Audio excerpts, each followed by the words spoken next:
l'expérience Renault. Absolument. Justement, je voulais partager l'expérience Renault. Donc, nous avons été précurseurs parce qu'on a pris cette décision d'investir sur le sujet de la décarbonation dès le lancement de la construction de l'usine de Tanger en 2012.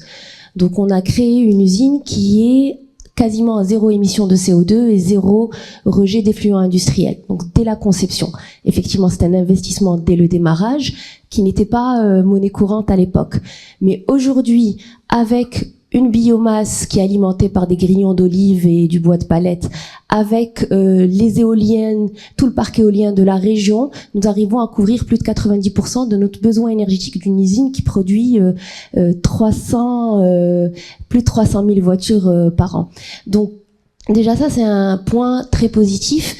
Et il y a le deuxième point qui est la partie de l'eau. Donc on a un circuit fermé et donc on a zéro rejet d'effluents industriels dans notre écosystème.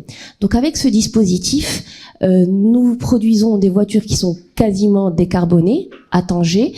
Et nous sommes prêts à remplir, à répondre aux futures problématiques qui peuvent concerner le Made in Morocco, parce qu'on exporte quasiment 90% de notre production, notamment vers l'Europe occidentale, avec la mise en place des taxes carbone qui vont être mises en place à partir de 2030 et qui vont concerner beaucoup d'acteurs économiques marocains. Et donc, aujourd'hui, on a la chance d'avoir pris ces initiatives dès le départ et de pouvoir avoir des véhicules qui sont dans ce processus décarboné, mais aussi avec une certaine compétitivité par rapport à d'autres usines, notamment en Europe, parce qu'il y a de l'infrastructure, il y a de l'offre, il y a encore des choses effectivement qui sont en cours d'amélioration, mais qui vont nous permettre d'atteindre cet objectif à horizon 2030.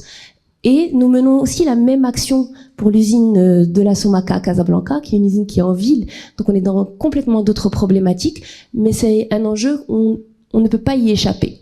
Donc, en tant qu'acteur industriel qui exporte, on est obligé de nous aligner avec ces stratégies pour que le Made in Morocco continue à fonctionner et qu'on continue à exporter des voitures en Europe.